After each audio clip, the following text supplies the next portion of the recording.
हर हर महादेव दोस्तों, आइए जानते हैं 10वें दिन कोई का पिंड को स्पर्श करना क्यों महत्वपूर्ण माना जाता है। 1. पिंडदान के समय पितरों के लिंगदेह का कोई के शरीर में प्रवेश कर भोजन ग्रहण करना। पिंडदान में किए जाने वाले आवाहन के समय पृथ्वी के वायुमंडल में आने वाले पितरों के लिंगदेहों की गति का गति कोई की गति के समान होती है। उसी प्रकार कोई का काला रंग रजतमदर्शक होता है, जिससे वह पिंडदान के रजतमात्मक कार्य के लिए अनुकूल होता है। कोई के शरीर में स्थित सूक्ष्म कोश में पितरों के लिंगदेह में स्थित कोश के ही समान अपजल तत्व अधिक होता है। इसलिए पितरों को कोई के शरीर में प्रवेश करना सुगम होता है। वासनाओं में फंसे पितरों के लिंगदेह भूलोक, मर्त्यलोक, भूवरलोक अथवा स्वर्गलोक में अटके रहते हैं।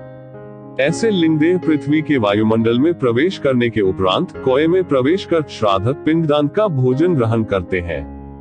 केले के पत्ते पर परोसा हुआ मध्य का पिंड मुख्य पितर का होता है। अतः इस पिंड को कोए की चोंच लगना अधिक महत्वपूर्ण माना जाता है। कोए के माध्यम से पिंड खाकर स्थूल रूप से तथा पिंड से प्रक्षेपित होने वाली सूक्ष्म वायु ग्रहण कर सूक्ष्म रूप से पितर तृप्त होते हैं। इससे उन्हें स्थूल और सूक्ष्म ऊर्जा मिलती है। इस ऊर्जा के बल पर वे पृथ्वी का वायुमंडल भेद कर आगे के लोकों में जाते हैं। स्थूल ऊर्जा से पितरों का वासना कोश तृप्त होता है तथा वायु रूपी सूक्ष्म ऊर्जा से उन्हें आगे जाने के लिए बल मिलता है।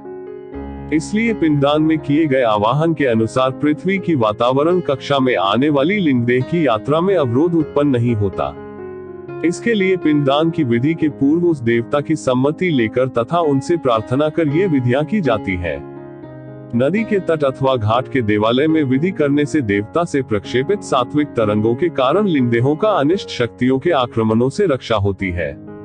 अन्यथा कभी कभी पिंडदान विधि के समय अनिष्ट शक्तियां वातावरण कक्षा में आने वाली लिंगदेह पर आक्रमण कर उसे अपने वश में कर सकती है।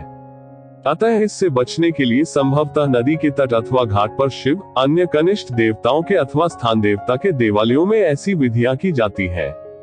काक स्पर्श कोई का पिंड को चोंच लगाना के पश्चात होने वाली सूक्ष्म स्तरीय प्रक्रिया।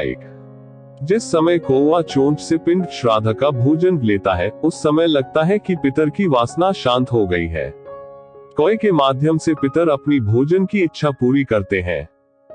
2. जब लिंगदेह पितर की भोजन की इच्छा पूरी नहीं होती, तब वह क्रोधित होकर तमोगुनी मारक शक्ति की तरंगे वातावरण में तथा कोई की ओर प्रक्षेपित करता है। ये तरंगे कोई को अनुभव होती हैं, जिससे वह पिंड को स्पर्श नहीं करता। 3. सामान्य लोग माया में अधिक उलझे होते हैं, इसलिए उनकी इच्छा अतृप्त रहती है। इसकी पूर्ति पिंडदान से होती है।